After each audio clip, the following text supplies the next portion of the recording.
Health insurance আজকের ভিডিওটি অনেক ইম্পর্টেন্ট হতে চলেছে, কারণ হেলথ ইন্স্যুরেন্স নিয়ে আমরা আগেও অনেক ভিডিও বানিয়েছি, কিন্তু আজ আমরা কথা বলবো আয়ুষ্মান ভারত কার্ড নিয়ে। আজকে আমরা কম্পেয়ার করে দেখবো একটা প্রাইভেট হেলথ ইন্স্যুরেন্সের সঙ্গে এই যে আয়ুষ্মান ভারত কার্ড, এটার মধ্যে কম্পেয়ার করলে বা তুলনা করলে কীরকম বেনিফিট পেতে পারি, বা বর্তমান সময়ে দাঁড়িয়ে কাদের আয়ুষ্মান ভারত কার্ড করা উচিত, কাদের প্রাইভেট হেলথ ইন্স্যুরেন্স নেওয়া উচিত, বা কাদের দুটোকে নিয়েই চলা উচিত। তাই আজকের এই ভিডিওটি খুব ইম্পর্টেন্ট হতে চলেছে। কিন্তু আয়ুষ্মানে বলা হয়েছে 5 লাখ টাকা অবধি কভার আপনি পাবেন, সেখানেই সবচেয়ে বড় ইন্টারেস্ট দাঁড়ায়, কারণ অনেকেই রয়েছে যারা 5 লাখ টাকার হেলথ ইন্স্যুরেন্স নেয়। হ্যাঁ, 5 লাখ টাকার লাইফ কভারেজের হেলথ ইন্স্যুরেন্স নেয়। তাই আমি ভাবলাম একটা কম্পেয়ার তো হওয়াই উচিত। কথা কি বলবো, আয়ুষ্মান ভারত কার্ড কি বা প্রাইভেট হেলথ ইন্স্যুরেন্স কি, সেটা 1 মিনিটে আমরা বুঝবো। কোনটি সুবিধা সব থেকে বেশি বর্তমান সময়ে দাঁড়িয়ে, আপনি গ্রামে থাকুন বা শহরে, এছাড়াও কোনটি আপনার জন্য উপযোগী, মানে আপনি কোনটা নেবেন। আপনার ইনকাম 5,000 টাকা হতে পারে, 10,000 টাকা হতে পারে, 50,000 টাকা হতে পারে, বা 2 লাখ টাকা। তাহলে আপনার জন্য বা আপনার ইনকাম অনুযায়ী আপনার জন্য কোনটা বেস্ট হবে। সবার প্রথম বলবো, যারা এই আয়ুষ্মান ভারত কার্ডে অ্যাপ্লাই করতে চান, তাহলে তারা কিন্তু নিচে দেওয়া একটা ফর্ম রয়েছে, সেটাকে ফিল আপ করে আপনাদের বাড়ির আশেপাশে যেখানে গিয়ে বা বিডিও অফিসে গিয়ে আপনি জমা দিতে পারবেন। কিভাবে ফিল আপ করবেন সেটা আমি আলাদা একটা ভিডিওতে দেখিয়ে রেখেছি, সেটা আপনি এই ভিডিও শেষে দেখতে পারেন। সবার প্রথম প্রশ্ন যে তাহলে এই ভারত কার্ড মানে আয়ুষ্মান ভারত কার্ড এটা আসলে কি? এটা হলো PM আরোগ্য যোজনা, যেটা ইন্ডিয়ার সব থেকে বৃহত্তর স্বাস্থ্য স্কিম বা স্বাস্থ্য প্রকল্প। এই প্রকল্পের মাধ্যমে প্রতিটি পরিবার 5 লক্ষ টাকার হেলথ ইন্স্যুরেন্স পাবেন। মানে আপনার পরিবারে কেউ যদি অসুস্থ হয়, তাহলে তার চিকিৎসার জন্য আপনারা এখান থেকে 5 লক্ষ টাকা ইউজ করতে পারবেন। চিকিৎসার জন্য যেই টাকা বা যেই খরচটা হবে সেটা বহন করবে সরকার, ম্যাক্সিমাম 5 লক্ষ টাকা। তাহলে এবার প্রশ্ন আসে, তাহলে প্রাইভেট হেলথ ইন্স্যুরেন্স কি?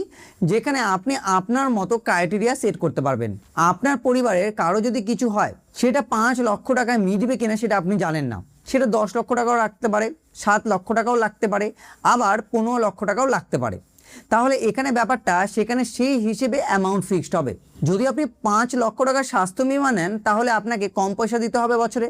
আপনি যদি 10 লক্ষ টাকার স্বাস্থ্য বিমা নেন, তাহলে আরেকটু বেশি দিতে হবে। আবার আপনি যদি 15 লক্ষ টাকার স্বাস্থ্য বিমা নেন, তাহলে আপনাকে আরও বেশি টাকা পে করতে হবে। কিন্তু আয়ুষ্মান ভারত কার্ডে এখানে আপনাকে কোনো 1 টাকারও পে করার দরকার পড়ছে না। আরেকটি প্রশ্ন এখানে আসে, যদি আপনারা প্রাইভেটের কোম্পানি থেকে স্বাস্থ্য বিমা মানে হেলথ ইন্স্যুরেন্স নেন, তাহলে আপনারা চাইলে সবার নামে ইন্ডিভিজুয়ালও নিতে পারেন। আবার একজনের নামে নিয়ে আপনি পুরো ফ্যামিলিকেও সেখানে এন্ট্রি বা ঢোকাতে পারেন। কিন্তু আয়ুষ্মানে কিন্তু আপনি একটা কার্ডই বানাতে পারবেন, যেখান থেকে আপনারা সবাই বেনিফিট পাবেন, মানে 5 লক্ষ টাকারই বেনিফিট সবাই মিলে পাবেন। এখানেও একটা ব্যাপার রয়েছে। আরেকটি প্রশ্ন আমি আপনাদেরকে উত্তর দিচ্ছি, যে প্রশ্নটি অনেক এসেছে, সেটা হলো, যদি আপনার বাড়িতে 70 বছরের উপরে কেউ একজন থাকে, সেটা আপনার মা হতে পারে, বাবা হতে পারে, তাদের জন্য কিন্তু আবার আলাদা করে হেলথ ইন্স্যুরেন্স মানে আয়ুষ্মান ভারত কার্ড বানাতে হবে, এবং তাদের 5 লক্ষ টাকা কিন্তু আলাদা। তার মানে এটাই দাঁড়াচ্ছে, যখনই কারো বয়স 70 পার হয়ে যাচ্ছে, তার চিকিৎসার টাকা তার ফ্যামিলির 5 লাখে আসছে না। মানে আপনি তখন আপনার বাড়িতে দুটো কার্ড বানাতে পারেন। হয়তো আপনার মা রয়েছে, বাবা রয়েছে, আপনি ছেলে রয়েছেন, আপনার ওয়াইফ রয়েছে। প্রথমে হয়তো বাবার বয়স 65 ছিল, আপনি একটা কার্ড বানালেন এবং সেখানে সবাই ইনক্লুডেড। 5 লক্ষ টাকার মধ্যে চিকিৎসা হলে সবার মধ্যে যে কেউ সেখান থেকে টাকা নিতে পারবে। কিন্তু যখনই বাবার বয়স 70 পার হয়ে গেল, তখন কিন্তু বাবার নামে আলাদা একটা কার্ড হবে, এবং সেখানে আপনি 5 লক্ষ টাকা আপনার বাবা বেনিফিট পাবে সিঙ্গেল, এবং আপনার মা, আপনি এবং আপনার ওয়াইফ তখন এই বাকি যে আরেকটা কার্ড রয়েছে সেই কার্ডের বেনিফিট আপনারা পাবেন। এইভাবেই কিন্তু আয়ুষ্মান ভারত কার্ড ভাগ করা হয়। আর প্রাইভেট হেলথ ইন্স্যুরেন্স কি বললাম, যেরকম আপনি চাইলে একজনের নামেও নিতে পারেন, আবার চাইলে সবাইকে একভাবে হয়ে একটাও নিতে পারেন। সেটা আপনাদের উপর ডিপেন্ড করছে। একভাবে নিলে দাম বেশি পড়বে, সিঙ্গেল নিলে দাম কম পড়বে। আয়ুষ্মান ভারত কার্ড তৈরি হওয়ার পিছনে সবচেয়ে বড় কারণ দরিদ্র, মানে যারা হেলথ ইন্স্যুরেন্স নেওয়ার মতো ক্ষমতা রাখে না, এবং দ্বিতীয়, যাদের অত টাকাও সেভিংস থাকে না যে চিকিৎসার সময় তারা খরচা করবে। এবার আমার একটা কিছু হয়ে গেল, আমার বিল আসলো মনে করো 7 লাখ বা 3 লাখ, আমার কাছে ওই 3 লাখ টাকাটুকু থাকে না, আমার কাছে ওই সেভিংসটুকু নেই। তাদের জন্যই কিন্তু এই আয়ুষ্মান ভারত কার্ডটা বানানো হয়েছে। আস্তে আস্তে যাদের ইনকাম 10,000 হোক, 15,000 হোক বা 30,000 হোক, তারা সবাই এর জন্য অ্যাপ্লাইও করছে, পাচ্ছে। কিন্তু এখানে একটা ব্যাপার রয়েছে, যে অনেক ক্ষেত্রেই দেখা যায় যে অনেকেই প্রাইভেট হেলথও নিয়ে রেখেছে, আবার এই আয়ুষ্মান ভারত কার্ডও নিয়ে রেখেছে। অন্যান্য স্টেটের কথা বলছি, পশ্চিমবঙ্গে তো বর্তমানে শুরু হয়েছে। সেই ক্ষেত্রে আপনি দুটোই চালাতে পারবেন, এবং একটু পরে আমি সেগুলো ব্যাপার নিয়েও আলোচনা করব। আপনার যে কোনো রোগ হোক, আপনি কিন্তু হেলথ ইন্স্যুরেন্স মানে আয়ুষ্মান ভারত কার্ড থেকে বেনিফিট পাবেন। কিন্তু যদি আপনি প্রাইভেট হেলথ ইন্স্যুরেন্স নেন, ওখানে অনেক টার্ম অ্যান্ড কন্ডিশন রয়েছে। সেই টার্ম অ্যান্ড কন্ডিশনগুলো ভালোভাবে বোঝা উচিত, না হলে কিন্তু আপনি 1 টাকাও পাবেন না। এগুলোও কিন্তু মনে রাখবেন। সবচেয়ে ভাইটাল প্রশ্ন, আগে রোগ থাকলে কি হবে? মনে করুন আমি যখন কার্ডটা বানাচ্ছি তার আগে থেকে আমার একটা রোগ রয়েছে, মনে করুন সুগার হতে পারে বা আদার্স কোনো রোগ হতে পারে। তো সেই কারণে তখন কি হবে? তখন দুটো ইন্স্যুরেন্সের 2 রকমের নিয়ম, মানে প্রাইভেটের নিয়ম আলাদা আর আয়ুষ্মান ভারত কার্ডের নিয়ম আলাদা। কি রকম? আপনার ধরুন আগে থেকে কোনো রোগ রয়েছে আর এবং আপনি আজকে গিয়ে আয়ুষ্মান ভারত কার্ড বানালেন, তার মানে দাঁড়াচ্ছে আপনি কালকে থেকেই কভারেজ পাবেন। হ্যাঁ, কালকে থেকেই আপনি পুরো কভারেজ পাবেন। আপনার আগে যে কোনো রোগ থাক, সব রোগের কভারেজ আপনি একদিন পর থেকেই পাবেন। আজকে বানালে কালকে থেকেই পাবেন, মানে যেদিন কার্ডটা ইস্যু হবে সেদিন থেকে আপনি ওই কভারেজ পাবেন ধরে রাখুন। কিন্তু প্রাইভেটে কি হয়? প্রাইভেটে কিন্তু টাইম পিরিয়ড থাকে, মানে আগে থেকে যদি আপনার কোনো রোগ থাকে তাহলে তারা কি করে, আপনি 2 থেকে 3 বছর আগে টাকা দেন, তারপর আমরা ভাববো বা 4 বছর একটা লক ইন পিরিয়ড রাখবো যে আপনি পরে টাকা পাবেন, তার আগে না। মানে ওই আপনার আগে থেকে একটা রোগ রয়েছে এবং এই যে 3 বছরের একটা লক ইন পিরিয়ড রয়েছে, 3 বছরের মধ্যে ওই রোগ সংক্রান্ত যদি কোনো চিকিৎসা আপনি করান তাহলে আপনাকে হেলথ ইন্স্যুরেন্স টাকা দিবে না।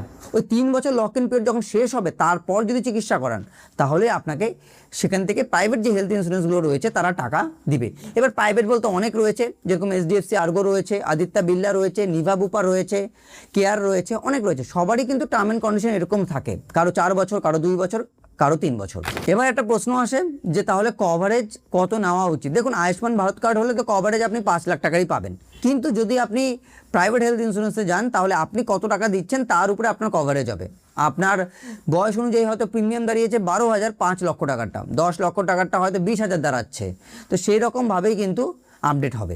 হাসপাতাল বেছে নেওয়ার সুবিধা, দেখুন যদি আপনারা প্রাইভেট হেলথ ইন্স্যুরেন্সে ইনভেস্ট করেন তাহলে অনেক প্রাইভেট হসপিটাল রয়েছে যারা হেলথ ইন্স্যুরেন্সকে এগ্রি করে, প্রাইভেট হেলথ ইন্স্যুরেন্সকে। তাহলে সেই ক্ষেত্রে আপনাদের কাছে একটা হিউজ অ্যামাউন্ট হসপিটাল থাকে যেখানে গিয়ে আপনি চিকিৎসা করাতে পারেন, সেটা আপনার জায়গাও হতে পারে বা বাইরেও হতে পারে, সব জায়গায় চলে। কিন্তু যদি আপনি আয়ুষ্মান ভারত কার্ড বানান তাহলে আপনাকে ইন্ডিয়ার মধ্যে চিকিৎসা করাতে হবে, 1 নম্বর কথা। দ্বিতীয় হলো আপনাকে লিমিটেড হসপিটাল থাকবে সেখানে, যে আপনি যে কোনো হসপিটাল যেতে পারবেন না। তার জন্য আপনাদেরকে ওয়েবসাইটে যেতে হবে, সেখানে গিয়ে দেখতে হবে আপনার আশেপাশে আয়ুষ্মান ভারত কার্ড একসেপ্ট করে কী কী হসপিটাল রয়েছে বা কী কী নার্সিংহোম রয়েছে, সেখানে গিয়ে আপনার অ্যাডমিট হতে হবে যদি আপনার কোনো কিছু হয়ে থাকে তবে। তো সেই ক্ষেত্রে তবেই আপনি ওই 5 লাখ টাকার বেনিফিটটা পাবেন। সব জায়গায় বা সব হসপিটাল বা সব নার্সিংহোম কিন্তু নেয় না, এটাও মনে রাখবেন। কিন্তু হ্যাঁ, এখানে একটা সুবিধা রয়েছে, আপনি অনলাইনে বসেই দেখে নিতে পারবেন আপনার বাড়ির আশেপাশে কোন হসপিটালটি সে আয়ুষ্মান ভারত কার্ডের সঙ্গে যুক্ত রয়েছে। আমার যতদূর আইডিয়া 50 to 60% হসপিটাল বা নার্সিংহোম এই সরকারি প্রকল্পের সঙ্গে যুক্ত থাকে। ওপিডি ও অতিরিক্ত সুবিধা, দেখুন আপনি যে আয়ুষ্মান ভারত কার্ড বানাচ্ছেন সেটার জন্য কিন্তু আপনি এক্সট্রা বেনিফিট পাবেন না, যেটা হেলথ ইন্স্যুরেন্সে পান, প্রাইভেট হেলথ ইন্স্যুরেন্সে। মানে আপনি এখানে ভর্তি হবেন, যেটা খরচা হবে সেটাই দেওয়া হবে, শেষ। ওপিডি সুবিধা, স্বাস্থ্য পরীক্ষা, ডাক্তার দেখানো, অ্যাম্বুলেন্স কভার বা আপনার জন্য বেস্ট বেড, সেই হিসেবে কিন্তু আপনি এগুলো সুবিধা পাবেন না। মানে আপনাকে যেই জায়গায় রাখা হবে এবং যেই জায়গায় রেখে আপনার জন্য চিকিৎসা করা হবে আপনি জাস্ট ওইটুকুই পাবেন। কিন্তু প্রাইভেটে কি হয়, আপনি আপনার অ্যামাউন্ট অনুযায়ী বেড চুজ করতে পারেন, নো লিমিট বেড চুজ করা যায়, যেখানে রাইডার নেওয়া যায়, মানে আপনার জন্য বেস্ট বেডটা প্রোভাইড করা হয়। তো এইসব জিনিস আপনি কিন্তু এই আয়ুষ্মান ভারত কার্ড থেকে পাবেন না, এটা ভালোভাবে বুঝে নেবেন। সেটা থেকে পেতে গেলে আপনাকে কিন্তু প্রাইভেট হেলথ ইন্স্যুরেন্সে যেতে হবে। এছাড়া ডাক্তারের খরচা, ওষুধের খরচা, ওপিডির যাবতীয় খরচা, ছোটোখাটো যেগুলো হসপিটাল থেকে খরচা হচ্ছে সেগুলো সব কিছু হেলথ ইন্স্যুরেন্স, প্রাইভেট হেলথ ইন্স্যুরেন্সে চলে যায়, দিয়ে দেয়। কিন্তু সেটা কিন্তু আয়ুষ্মানে দিবে না। আপনার চিকিৎসায় যে টাকাটা খরচা হবে শুধুমাত্র ওই টাকাটুকুই পাবেন। ওষুধপত্র বাকি সব কিছু, সিরিঞ্জ কেনা, ব্লাড নেওয়া, সব কিছুর জন্য আপনাকে আলাদা করে পে করতে হবে। তাহলে একটা বড় প্রশ্ন, বয়স্ক নাগরিকদের জন্য কোনটা ভালো? দেখুন একটা কথা আমি আপনাদের বলি, যদি আপনার বাড়িতে 70 বছরের উপরে কেউ একজন থাকে, সেটা আপনার মা হোক বা বাবা, তাদের জন্য আয়ুষ্মান ভারত কার্ড বানিয়ে নিন। তাদের কোনো ইনকাম প্রুফ লাগে না, তাদের কোনো কিচ্ছু ডকুমেন্টস লাগে না, মানে ডকুমেন্টস আপনাকে দিতে হবে প্যান, আধার, কিন্তু আদার্স কোনো কিছু ক্রাইটেরিয়া নেই, তারা সবাই বানাতে পারবে। এবার যদি আপনার সামর্থ্য থাকে যে আপনি একটা প্রাইভেট হেলথ ইন্স্যুরেন্সও নিতে পারবেন আপনার বাবা মার জন্য, বা আপনার বাবা মা যদি নিজেই হেলথ ইন্স্যুরেন্স নেন, সেই ক্ষমতা যদি থাকে তাহলে একটা প্রাইভেট হেলথ ইন্স্যুরেন্স নিয়ে নেবেন 5-10 লাখ টাকার। তাতে কি হবে, আপনাদের একটা কম্বো হয়ে যাবে, যেখানে আপনি সরকারিভাবে ছোটোখাটো কোনো চিকিৎসা হলে আয়ুষ্মান থেকে করাতে পারছেন, আর যদি বড় কিছু হয় তাহলে আপনি আপনার প্রাইভেট হেলথ ইন্স্যুরেন্স দিয়ে করাতে পারবেন। কারণ এখানে একটাই বেনিফিট যে বয়স্কদের জন্য কোনো ক্রাইটেরিয়া নেই, সবাই বানাতে পারবে 70 বছর পার হলেই আয়ুষ্মান ভারত কার্ড। আয়ুষ্মান কার্ড দিয়ে আপনারা কিন্তু সবসময় ক্যাশলেস চিকিৎসা পাবেন, এটা ভালোভাবে বুঝবেন। কারণ অনেক ক্ষেত্রেই হয় যে আমরা হেলথ ইন্স্যুরেন্স নিই প্রাইভেট, আমরা ক্যাশলেস নিই না। মানে আপনি চিকিৎসা করাবেন, আপনি টাকা দেবেন, তারপর গিয়ে আমি কাগজপত্র জমা দিব এবং কত বিল হয়েছে আমি জমা দিব, তারপর আমি টাকা পাবো, সেটা না। ক্যাশলেস মানে আমি আমার পেশেন্টকে ভর্তি করে দিয়েছি, আমি আপনাকে কার্ড দেখিয়ে দিয়েছি, আপনি এবার কি বিল হয় সেটা তাদের সঙ্গে তা আপনি বুঝে নেবেন। আমার কোনো কিছু নেই, আমার পেশেন্ট ঠিক হওয়া দিয়ে কথা। এবার আয়ুষ্মানেও কিন্তু ক্যাশলেস, মানে আপনার কাছ থেকে পরে টাকা দেওয়া হবে আপনার অ্যাকাউন্টে, ওগুলো কোনো ব্যাপার নেই। তাহলে এই জায়গাটা আপনার একদম ক্লিয়ার হয়ে গেল যে আয়ুষ্মানে এই বেনিফিটটাও রয়েছে প্রাইভেটের মতো। এখানে একটা প্রশ্ন আসে, দীর্ঘমেয়াদী কোনটা? আমি একটু আগে একটা উত্তর আপনাকে দিয়েছি। ডিপেন্ড করছে আপনি কোথায় থাকছেন, দ্বিতীয় ডিপেন্ড করছে আপনি কীরকম জায়গায় গিয়ে চিকিৎসা করাবেন। আপনি বড় বড় হসপিটালে গিয়ে যদি চিকিৎসা করান তাহলে আপনাকে কিন্তু সবসময় দেখতে হবে একটা প্রাইভেট হেলথ ইন্স্যুরেন্স। আর যদি আপনি ভাবেন যে না আপনি যে কোনো জায়গায় চিকিৎসা করাতে পারবেন, তাহলে দুটো কম্বিনেশন করতে পারেন। আর লাস্ট অপশন যেটা রয়েছে, আপনার কাছে কোনো টাকা যদি না থাকে, হেলথ ইন্স্যুরেন্স যদি না থাকে, তাহলে আয়ুষ্মান কার্ডই আপনার জন্য ভরসা। চলুন তাহলে 1 মিনিটে কিছু জিনিস জানি আয়ুষ্মান কার্ডের 10টি বড় বড় সুবিধার ব্যাপারে। 5 লক্ষ টাকা অবধি ক্যাশলেস চিকিৎসা, কোনো 1 টাকারও ফি আপনাকে কাউকে দিতে হয় না, প্রিমিয়াম দিতে হয় না কোনো, সরকারি বেসরকারি সব হসপিটালেই চলে। হার্ট, ক্যান্সার, কিডনি, যে কোনো গুরুতর রোগ হোক না কেন আপনার এই কার্ড দিয়েই চিকিৎসা হয়ে যাবে। কোনো লিমিটেশন নেই, লিমিটেশন 5 লাখ টাকা অবধি আছে, কিন্তু কোনো ক্রাইটেরিয়া নেই, রোগ থাকলেই হবে এবং আজকে কার্ড বানালে কালকে থেকেই চিকিৎসা হবে। পরিবারের একাধিক লোকও সুবিধা পাবে, তার জন্য কিন্তু আলাদা করে প্রিমিয়াম বাড়ছে বা কিছু বাড়ছে তা না। আপনার পরিবারে 3 জন রয়েছে, 3 জনই সুবিধা পাবে, 4 জন রয়েছে, 4 জনই সুবিধা পাবে। দেশের বিভিন্ন রাজ্যে আপনি এই কার্ড ইউজ করতে পারবেন এবং এরকম একটা কার্ড থাকা কেন বাধ্যতামূলক আমি বলছি, কারণ আপনার মাথা থেকে একটা হেডেক কমিয়ে দেয়। যদি আমার কিছু হয়ে যায় বা আমি যদি হসপিটালাইজ হয়ে যাই, তাহলে আমার চিকিৎসার টাকা রয়েছে, সেটা দিয়ে আমি মোটামুটি চিকিৎসা করে বেরোতে পারবো। যারা একটু গ্রাম্য এরিয়া রয়েছেন বা টাউনেই রয়েছেন কিন্তু অতটাও ডেভেলপ না, তাদের জন্য বলবো যে তাদের জন্য এই আয়ুষ্মান কার্ড দিয়ে ভালো চিকিৎসা হয়ে যাবে। কিন্তু যারা দিল্লি, মুম্বাই এইসব জায়গায় রয়েছেন, তাদের জন্য একটা প্রাইভেট হেলথ ইন্স্যুরেন্স নেওয়াটা বেস্ট আমার মনে হয় এই আয়ুষ্মানের সাথে। তাই যে কোনো একটা কার্ড আপনার বানিয়ে রাখা উচিত, সেটা আয়ুষ্মান হোক বা হেলথ ইন্স্যুরেন্স। যদি আপনার ক্ষমতা থাকে তাহলে বানাবেন হেলথ ইন্স্যুরেন্স কার্ড প্রাইভেট থেকে, আর যদি আপনার ক্ষমতা কম থাকে তাহলে আপনি কিন্তু চেষ্টা করবেন একটা আয়ুষ্মান ভারত কার্ড বানিয়ে নেওয়ার। সবশেষে এটা তো বুঝে গেলেন যে কোন কার্ডটা আপনাদের জন্য বেস্ট হবে। তাও আমি একটা কথা বলবো, দুটো কার্ডই যদি আপনার বানানোর ক্ষমতা থাকে তাহলে বানিয়ে নেবেন, তাতে হেল্প অনেক ক্ষেত্রে হবে। ছোটোখাটো যে কোনো চিকিৎসা 1-2 লাখ 3 লাখ টাকার মধ্যে আপনি আয়ুষ্মান কার্ড দিয়ে চালিয়ে দিন। এবং তাছাড়াও আপনি চেষ্টা করুন আপনার বাড়ির বয়স্ক লোক যারা রয়েছে তাদের সবার নামে একটা করে কার্ড বানানোর জন্য, যাদের বয়স 70 বছরের উপরে। এবং পারলে আরেকটি আপনারা প্রাইভেট হেলথ ইন্স্যুরেন্স নিয়ে নেবেন, যেখান থেকে আপনারা আপনাদের খরচাও আরও সেভ করতে পারবেন। এরপরেও যদি আয়ুষ্মান ভারত কার্ড বা কোনো প্রাইভেট হেলথ ইন্স্যুরেন্স নিয়ে কোনো প্রশ্ন থাকে তাহলে আপনারা আমাদের কমেন্টের মাধ্যমে জিজ্ঞাসা করবেন, আমরা প্রতিটি প্রশ্নের উত্তর দেওয়ার আপনাদের যথারীতি চেষ্টা করব।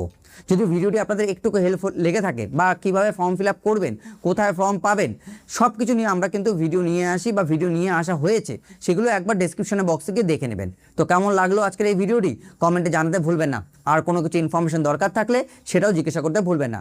ভিডিওটি দেখার জন্য আপনাদের সকলকে অসংখ্য অসংখ্য ধন্যবাদ। সবার সঙ্গে ভিডিওটি শেয়ার করে দেবেন।